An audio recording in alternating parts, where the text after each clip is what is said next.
Peace through good strength is based on good principles or ideas. Due to changing circumstances, you may not be able to say exactly what you would do in a certain situation.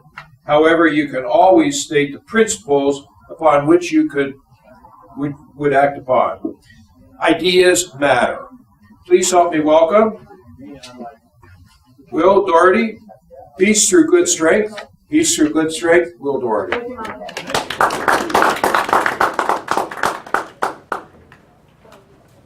Good morning, fellow Toastmasters, distinguished guests. This morning I'm going to speak about peace through good strength. And to do that, I need to talk about where does good strength come from. And good strength has to be based on good ideas, because you need a standard to determine what is good. George Will states in his introduction to his book, Statecraft as Soulcraft, ideas matter, and they start at the top of any regime. So what are the ideas at the top of the American regime now versus what are the ideas at the American founding? I believe they're starkly different. To display the ideas of the regime now, I'll use Obama's own words in his book, The Audacity of Hope.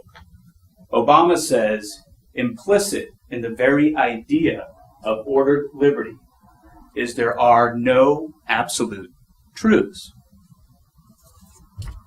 George Washington stated in his first inaugural address, there exists in the economy and course of nature an indissoluble union between virtue and happiness. Those two ideas are completely different, and I believe it is causing bad strength to be used by the American regime.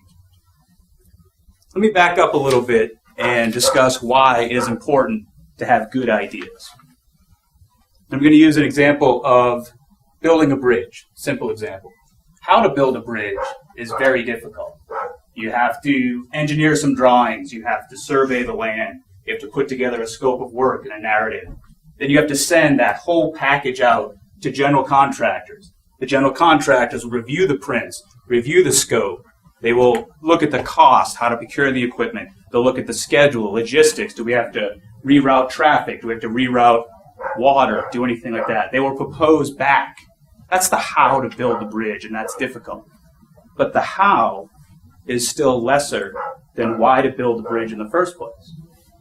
If, let's say, in 5 years there's going to be a brand new toll road and a brand new bridge that's coming in, you don't need to. The circumstances dictate you do not need to build that bridge. So now we have why is higher than the how. So why to use good strength, you need to be able to determine there is a standard for good. In 2013, the Obama administration took the ostentatious position to bomb Syria. They told Syria, if you do X, we will do Y. Syria did X. So the Obama administration was forced to do Y. As quoted in the Wall Street Journal, the Obama administration said, we are going to bomb Syria as to not upset the balance of power because we do not know whose side to be on. The Obama administration is using their ideas. There is no standard for good. The American regime founded, there is a good. So to help go back to the founding, I'm going to go back to the classics and use what the founders used to determine what the good is.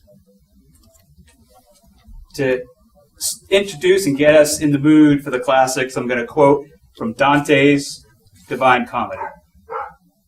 Midway upon the journey of our life, I found myself in a dark wilderness, for I had wandered from the straight and true. How hard a thing it is to tell about it, that wilderness so savage, dense, and harsh. Even to think of it renews my fear. It is so bitter, death is hardly more. But to reveal the good that came to me, I shall relate first the things I saw. So what is this good that they talk about in the classics? How do we know what is good? Let's take this bottle, for example. You know what a good bottle is, correct? This one here, there's a blue bottle there. Russ has another bottle. They're not all exactly the same, but everybody here understands the bottle and bottleness because you understand the good of the bottle. Let's say I jabbed a hole in this bottle. The water started coming out. It lost its good. What if I cut the bottom off the bottle, turned it upside down, took the cap off? It's not a good bottle, but it did become a good funnel. So the good and the being are convertible terms. The classics teach us that. It's the only reason why as humans we can speak. We do have a standard for the good.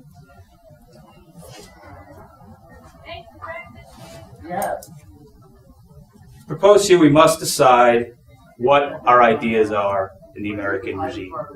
Are we going to fall to relativism and historicism as Obama has? Or are we going to stick to the classics? Until we go back to the classics, we will not be able to have good strength. Thank you, fellow Toastmasters.